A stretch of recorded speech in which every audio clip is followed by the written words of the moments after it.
Hello, my name's Michael Bradley. I play bass guitar with the Undertones, and I've written a book about my experiences between 1974 and 1983. I chose those dates because in 1974, when I was still at school, I was 15 years old, I started hanging around with the O'Neills, John O'Neill, Damien O'Neill, and Vincent O'Neill. And John and Damien would be in the Undertones with me. In fact, John was the man who wrote Teenage Kicks. And then it takes it up to 1983 whenever we decided to call it a day. If you're ever in a band, you'll know that sometimes it's quite difficult to get along with people. Fergal Sharkey, our singer, decided to leave, and the rest of us, we all decided to leave at the same time, so it was a neat ending. I'd like to think it's an honest book. I talk about the things that happened that I wasn't really proud of, including the time whenever we were back home in Derry, which is where we live and where we were based.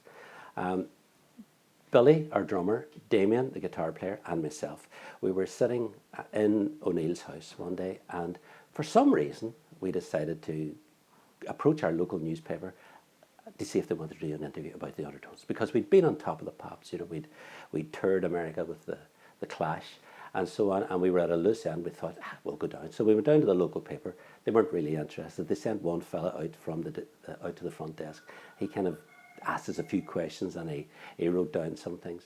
But then we decided, listen, we need to do something else. So on our way home from the newspaper office, we decided to fake the death of our drummer, Billy, who was along with us. Billy, he was one of the three who came up with the idea. So whenever we got to O'Neill's house, I put on an English accent and I phoned the NME in London, and I said, Mick Houghton here. And that was the name of our press officer, a real person.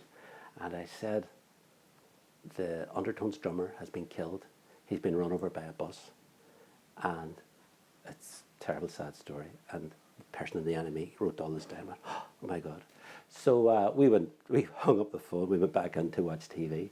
And 5 minutes later, our manager rang from London. He says, which one of you did that? And I had to admit it was me. He says, he didn't swear much, and he says, if anyone asks you, deny all knowledge. So put the phone down, and after that, the story was that it was on the local news, it was in the NME. Kid Jensen mentioned it on the radio, that the Undertones drummer has been killed. But very quickly, the story became the Undertones were the victims of a cruel hoax, and we weren't, well, I wasn't allowed to tell the truth. But I think it's safe to tell it now. And 6 months later, Fergal Sharkey and I were on Radio 1. We were doing a programme called Round Table, where you reviewed singles. David Kid Jensen was the host. And before the show started, he personally apologised to me and to Fergal about mentioning the death of Billy. And what could we say? I just says, don't worry about it, kid. All that and more in Teenage Kicks, My Life as an Undertone, with me, Michael Bradley.